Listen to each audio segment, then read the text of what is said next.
오늘 시간에는 하나님이 복 주시는 사람입니다. 한번 따라 하시겠습니다. 하나님이 복 주시는 사람. 다시요. 나는 하나님이 복 주시는 사람인가? 각자가 대답해 보시기 바랍니다. 언젠가 제가 텔레비전 광고를 보다가 그런 걸 봤어요. 건설 공사 현장입니다. 추운 겨울입니다. 한 사람은 겉옷을 아주 털이 푹신푹신한 정말 뜨뜻해 보이는 좋은 옷을 입고 일을 합니다. 어떤 사람은 겉으로 보니까 아주 추워 보이는 옷을 입고 일을 합니다. 그런데 겉옷을 잘 입은 사람은 추워서 덜덜덜덜 막 떨어요, 겨울에. 그런데 겉옷을 그렇게 허술하게 입은 사람은 안 추워요. 그래서 겉옷을 잘 입은 사람에게 묻습니다. 여보, 당신 뭐 이렇게 추워? 난 춥다고. 춥다고. 이래요. 그러면서 당신 왜 이렇게 안 추워? 난 안 추워. 나는 기초공사가 잘 됐지. 그러면서 겉옷을 싹 열어보니까 공공표 에어메리. 저는 그 광고를 보면서요, 그렇다. 우리 삶을 살아가는 사람들이 기초공사가 잘 되었으면 인격자가 됩니다. 하나님의 복받는 사람들도요, 그 신앙이, 기초신앙이 잘 된 사람은 영혼이 잘 되고 범생활 동안 강건한 삶을 살아간다. 그런 말씀을 생각해 봤습니다. 오늘 읽어드린 본문의 말씀은 예수님의 산상설교입니다. 이것은 스님, 산상수훈 이렇게 말하기도 합니다.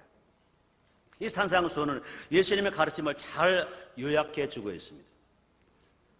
또 그리스도인들이 복받는 길을 가르쳐 주고 있습니다. 그 가운데 복 있는 사람에 관한 8가지 가르침은 가장 핵심이 된 말입니다. 그래서 이것을 팔복강해 이렇게 말하게 됩니다. 이것이 곧 신앙생활에서 가장 기초가 되는 교훈입니다. 우리가 아무리 기도를 해도, 아무리 봉사하고, 아무리 전도하고, 아무리 충성했다 하더라도 오늘 주신 이 말씀 무관심하고 살면 그것은 마치 모래 위에 지은 집 같습니다. 아무리 좋은 기둥, 좋은 들보, 좋은 석가래, 좋은 창문, 좋은 지장 다 해놨다 하더라도 그 집터가 든든하지 않으면 무너져 버리는 겁니다. 그러나 겉은 별로 안 좋아도 그 집터가 든든하면 비바람이 불고 창수가 나도 요동하지 않습니다. 태풍이 불어도 환경의 변화가 와도 요동하지 않습니다. 하나님은 아무에게나 복 주시는 하나님이 아니신 것입니다. 복 받을 마음에 그릇이 든든한 사람에게 복을 주시는 것입니다. 그 신앙의 기초가 튼튼한 사람에게 기도하는 건 마라, 봉사한 건 마라, 충성한 건 마라 다 인정하시고 하나님께서 놀랍게 할문을 활짝 여시고 이 땅에 기름진 것으로 하나님 나라 신령한 것으로 채우시는 하나님이신 것 믿으시길 바랍니다. 예수님은 복받을 수 있는 사람을 8가지의 종류로 나눠서 말씀했습니다. 그러므로 신앙의 기초 8가지를 말씀했는데 오늘은 4가지만 말씀을 드리고 또 전하는 시간 갖도록 하겠습니다. 그 첫째가 무엇이냐? 심령이 가난한 사람입니다. 한번 따라 하시겠습니다. 심령이 가난한 사람. 마태복음 5장 3절입니다. 심령이 가난한 자는 복이 있나니 천국이 저희 것이며 말씀하셨습니다. 천국이 내 것 되는 사람이 누구냐? 천국에 들어간 사람이 누구냐? 이 땅에 살아가는 동안에도 심령 천국, 가정 천국, 생활 천국, 날마다 정말로 기쁘게 소망체가 사는 사람이 누구냐? 심령이 가난한 사람이라는 것입니다. 심령이 가난한 사람은 제약된 자신의 상태를 깨닫는 사람, 그래서 오직 하나님만 의뢰하는 사람, 물질 의지하지 아니하고 세상 의지하지 않은 사람, 오직 하나님만 의지하는 사람, 하나님만 의뢰하는 사람, 이런 사람들이 심령이 가난한 사람인 것입니다. 이런 사람들은요, 삶의 공함을 압니다. 또 자기 자신의 연약함을 깨닫습니다. 그래서 자기 마음을 깨끗이 비웁니다. 욕심을 갖지 않습니다. 마음속에 모른 더러운 생각과 욕심과 교만을 비웁니다. 오직 하나님만 믿고 하나님만 의지합니다.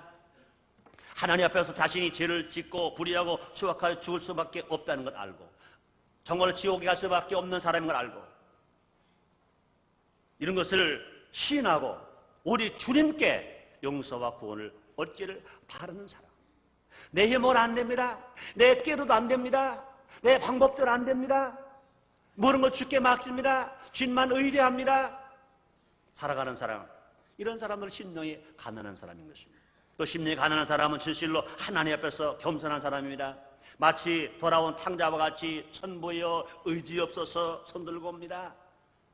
나는 부족합니다. 내가 노력해봤습니다. 내가 애써봤습니다. 내가 힘써봤습니다. 그러나 안 됐습니다. 그러니 내 힘으로 살지 않겠습니다. 나는 나 버리고 나 이제 천부의저 주님께 옵니다. 주님 중심으로 살겠습니다 하고 돌아오는 사람, 이런 사람은 분명히 심령이 가난한 사람입니다. 심령이 가난한 사람은 예수를 믿습니다. 심령이 가난한 사람은 예수를 영접합니다. 심령이 가난한 사람은 하나님을 섬깁니다. 심령이 가난한 사람은 무릎을 꿇습니다. 심령이 가난한 사람은 손을 듭니다. 심령이 가난한 사람은 기도를 합니다. 심령이 가난하지 않은 사람은요, 아무리 물질이 가난해서 내일 떼거리가 없어도 심령이 안 가난한 사람은 예수를 영접하지 않습니다. 그러나 아무리 명예와 권세와 세상 물질을 다 가지고 있어도 심령이 가난한 사람은 그런 것이 눈에 보이지 않습니다. 오직 주님만 바라고 주님만 의지하고 주님만 따라가면서 아무것도 없는 사람처럼, 정말로 거지인 것처럼, 아주 천대받은 사람인 것처럼 천부에 의지 없어 주님을 따라오는 것입니다. 이런 사람은 예수를 영접하게 됩니다. 주일 설교이기 때문에 제가 제 간증을 길게 할 시간 없습니다만은 제가 그랬어요. 꼭 지금서부터 23년 전입니다. 만 23년 전. 날짜도 꼭 오늘인 것 같아요. 23년 전 1월 14일인 것 같아요. 왜요? 우리 딸 생일이 어제거든요. 23년 오늘인 것 같아요. 그날이 주일이었어요. 보세요. 저는 딸이 귀해요. 그래서 어렸을 때는 참 부러웠던 것이 누이 있는 친구가 참 부러웠어요. 그 중에도요, 여기 흰 칼라는 차잖아요. 겨울에 여기다가 누나가 이 털 실로 짜서 여기를 안 차게 해준 걸 하고 다니는 친구들 보면요, 부러웠어요. 그리고 꺼지에 수건에다가 술을 또 놔줘요. 그게 이렇게 부러웠어요. 하나 가져보지 못했어요. 딸이 귀했어요. 그래서 저는 결혼하고 나서 우리 집사람이 임신했을 때 아들 낳아주기를 얼마나 학수고 됐는지 몰라요. 딸 낳아주기를. 그 딸 이름을 줘놨더니 아들 낳았더라고요. 두 번째 또 아들 낳더라고요. 이제 어쩔 수 없다. 우리 집에는 딸 낳는 게 귀한가 보니까 딸 포기하자 그랬어요. 그러다가 어떡하다 우리 집사람이 배가 불러오더라고요. 그러고 나서 그때가 1월 달이면 1973년입니다. 1973년 1월 연초에 저는 출장을 갔어요. 열흘이 지났습니다. 집에 들어왔어요. 우리 집사람이 없더라고요. 집사람에게 물었어요. 우리 집 어머니에게 물었어요. 어디 갔냐 그랬더니 병원 갔대. 왜 갔냐고 그랬더니요, 한심스러운가 봐요. 쳐다보더라고요. 아니, 우리 집사람이 배가 불러가지고 임신이 돼가지고 출산하기 위해서 병원을 까맣게 잃어버렸어요. 그리고 병원을 달려갔어요. 아주 작은 병원에 썼어요.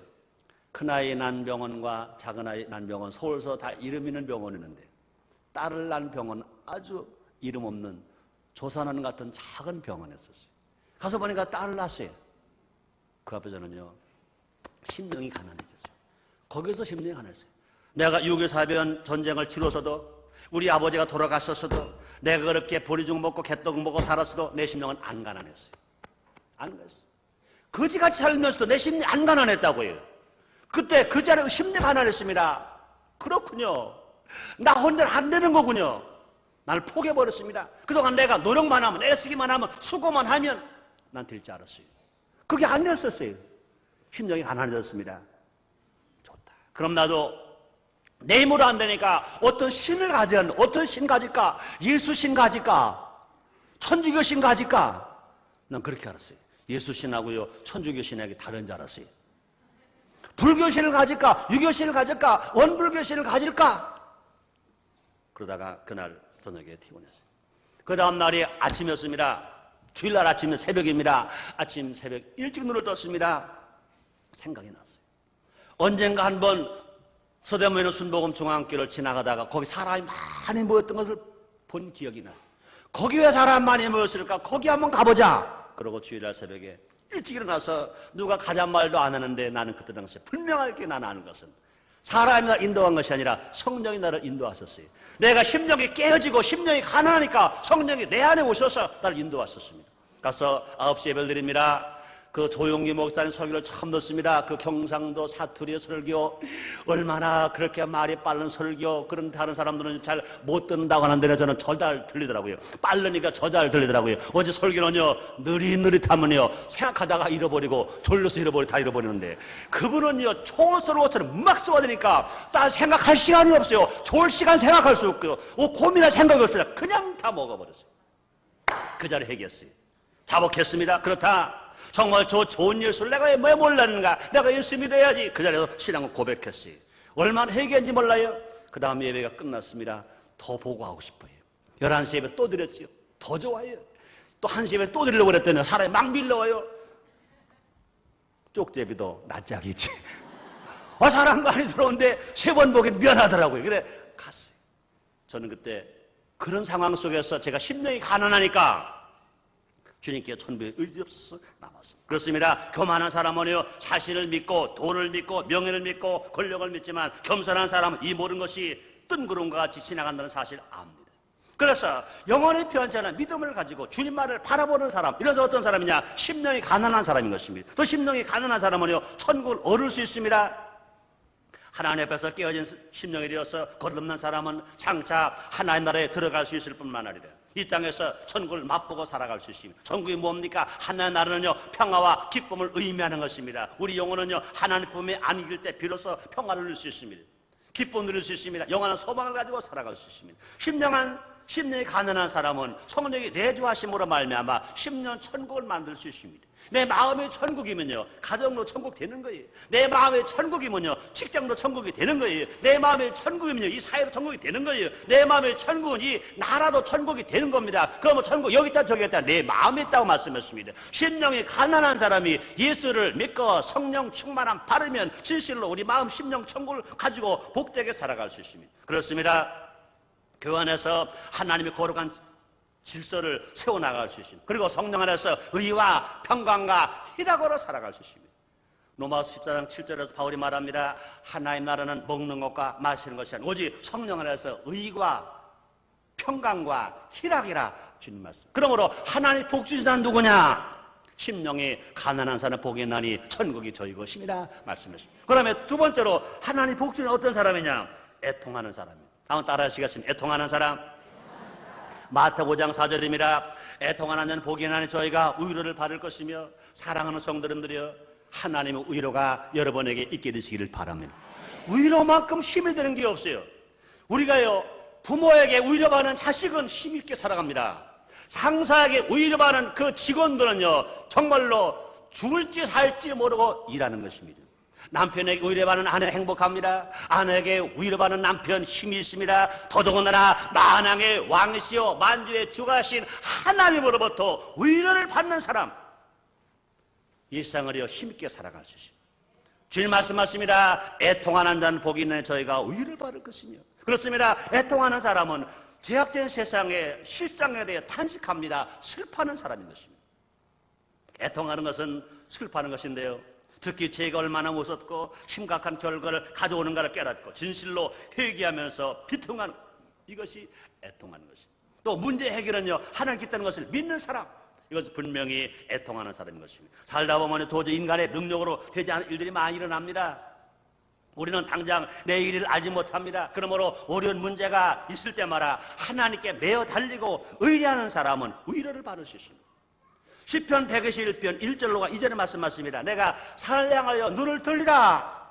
나의 도움이 어디서 올꼬? 나의 도움이 천지를 지으신 여호와에게서로다. 고백한 이스라엘 백성들을 낮에나 밤이나 졸지도 않으시고 주무시지 않으시고 지켜주셨다고 성경은 우리에게 가르쳐주고 있는 것입니다. 그럼 우리는요, 자신을 위해서만 애통할 것이 아니라 다른 사람을 위해서 애통할 수 있어야 됩니다. 자신의 죄와 자신의 죄 문제 때문에 우리는 애통하며 기도해야 할 것인 것입니다. 그뿐만 아니라 이웃의 구원을 위해서도 또 우리나라의 정의와 평화가 이 땅에 이루어지기 위해서도 우리는 애통을 쓰셔야 됩니다. 자기만 해서 울지 말고 자기 자식에 울고 자기 자식, 자기 가정만 해서 울지 말고 이웃을 위해서 울고 이웃이 죄악 세상에서 그저 사망의 강에 떠내려간 모습을 바라보면서 하나님 아버지 예수만 믿기만 하면 저 사망의 강에서 건져질 수가 있는데 저 죽음의 자리에서 나올 수가 있는데 이 가난과 저주에서 저들이 회복될 수가 있는데 하나님 아버지 불쌍합니다. 예수를 믿으면 됩니다. 하나님 아버지 내가 그 사랑 가지고 갑니다. 이 복음 들고 갑니다. 그래서 우리가 전도할 때는요 그런 애통하는 심령이 있어야 돼요. 애통하는 눈물이 있어야 됩니다. 그 영혼을 사랑하는 애통한 마음, 그 가정을 사랑하는 애통한 마음, 이 사회가 맑고 밝고 하는 사회가 되기 위한 애통한 마음, 하나밖에 없는 조국 대한민국이 정말로 화합된 나라, 혈기도운 나라, 정말로 통일된 나라가 되기 위한 그 애통한 마음이 있을 때 우리 하나님 앞에 간절히 기도하는 것입니다. 애통하는 사람에게 하나님께서 복 주시는 것입니다. 애통하는 사람이 하나님께서 응답하시는 것입니다. 하나님께서 도와주는 사람은요 부르짖어 기도하는 사람인 것입니다. 가만히 앉아서 모든 것을 그저 운명에 맡겨만 살아가는 사람은요 하나님 도와주지 아니하시는 것입니다. 하나님께서는요 기적적인 방법을 통해서라도 애통하고 기도하는 사람의 간구에 응답해 주시는 것입니다. 시편 50편 15절에 말씀하십니다. 환난 날에 나를 부르라. 내가 너를 건지리니 내가 너를 영원롭게 하리라. 주님 말씀하셨습니다. 그렇습니다. 우리가 기도할 때 주님께서는 눈물의 골짜기와 위로의 샘이 되게 만들어 주시는 것입니다. 우리가 기도할 때는요 주님이 우리를 위로하시는 것입니다. 우리에게 힘이 되게 하시고 능력과 권능으로 축복해 주시는 것입니다. 그러면 세 번째로 하나님 복 주시는 사람 어떤 사람입니까? 온유한 사람입니다. 따라하시겠습니다. 온유한 사람, 온유한 사람. 그렇습니다. 성경에 나온 많은 사람들은요 온유한 사람들이 얼마나 많은지 몰라. 하나님은 온유한 사람에 복 주시는 것입니다. 온유한 사람은 땅을 차지한다고 그랬습니다. 그 대표적인 사람 구약에서 한 사람을 먼저 들으라 그러면 나는 모세를 들었습니다. 성경에 말씀하십니다. 민수기 10장 3절에서 이 사람 모세는 온유함의 지면에 모래 사람 봐라 승하니라. 이 땅 위에 살아가는 모래 사람 봐라 제일 온유함이 큰 사람, 온유함이 승한 사람, 그 사람을 모세를 말씀했습니다.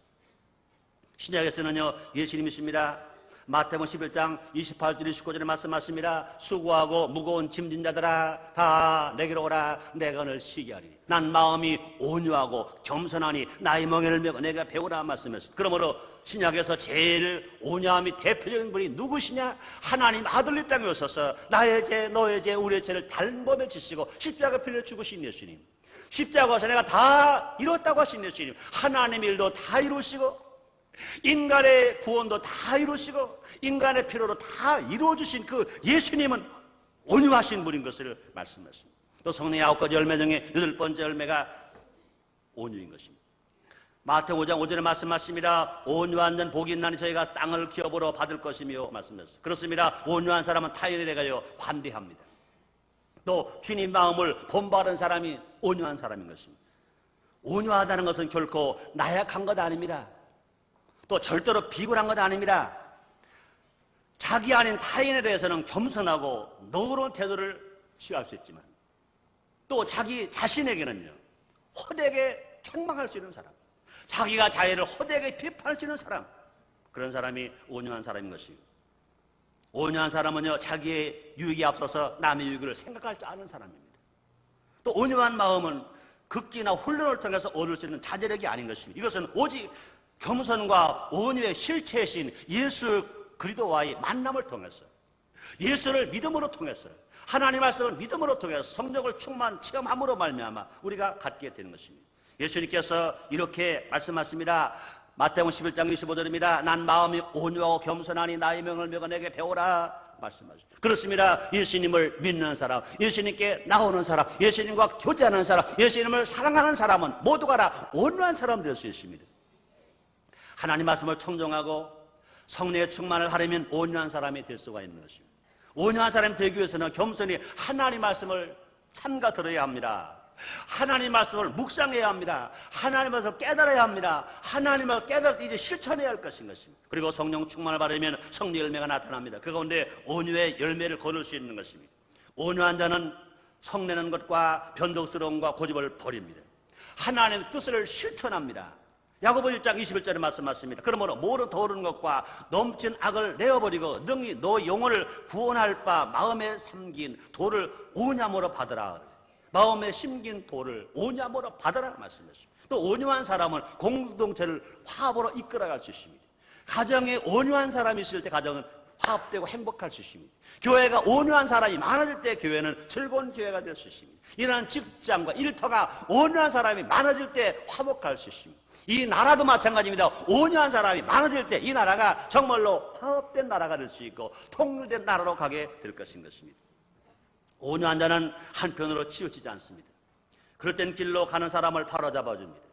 복음의 바른 교훈으로 가르쳐줍니다. 또 사랑과 화평을 실천함으로써 많은 사람들에게 본이 되는 삶을 살아갑니다. 이 교회 안에서 다툼과 분열과 불화를 초월하는 사람들을 설득해서 서로 이해하고 화합하는 길로 인도하는 것입니다. 그러므로 온유한 사람이 있는 교회에 즐거울 수 있습니다. 시편 37편 11절입니다. 오직 온유한 자는 땅을 차지하며 풍부한 화평으로 즐기리라 말씀했습니다. 또 시편 18편 35절은요. 주의 온유함이 나를 크게 하셨나이다. 온유한 사람 하나님의 복을 받습니다. 그럼 네 번째 하나님의 복 주시는 어떤 사람이냐? 의에 줄이고 목마른 사람인 것입니다. 한번 따라 하시겠습니다. 의에 줄이고 목마른 사람. 의에 줄이고 목마른 사람. 그렇습니다. 마태복음 5장 6, 7에서 주님 말씀하십니다. 의에 줄이고 목마른 복이 있나니 저희가 배부를 것입니다. 의에 줄이고 목마른 사람은 배부를 것입니다. 그렇습니다. 의에 줄이고 목마른 사람은 하나님 나라가 완성되기를 원하는 사람인 것입니다.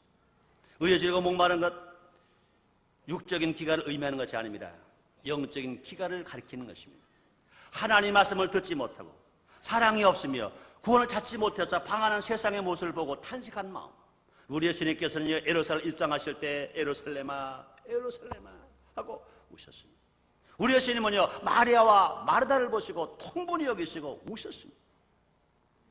이 세상에 하나님 나라가 이루어지지 않는 모습을 보고 하나님 말씀이 이루어지지 않은 것을 보고 악한 것을 보고 우는 사람, 이것이 곧 의에 줄이고 목마른 사람인 것입니다. 시편 119편 123절입니다. 내 눈이 주의 구원과 주의 의로운 말씀을 사모하기에 피곤하나이다.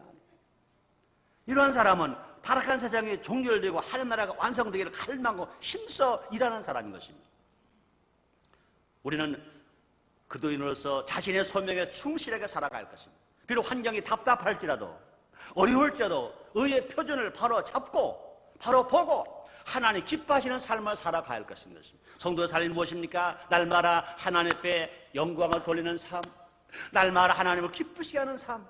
내가 받은 건 내 자랑하지 말고 하나님 감사합니다, 하나님 하셨습니다, 한 영광을 받으세요, 하나님 찬양 받으세요, 하나님 높임 받으세요 하면서 땅을 보고는 자기가 해야 할 일, 아침에 일어나서 눈을 떠서 작은 것이든지 큰 것이든지 하나님 기뻐하시는 일, 하나님 기뻐하는 그 일, 내가 최선을 다하고 살아가는 사람, 이런 사람이 될 때 분명히 하나님 나라가 확장될 것이고, 이렇게 살기를 정말로 애통하며 찾는 사람들이 어떤 사람들이냐? 의에 줄이고 목마른 사람인 것입니다.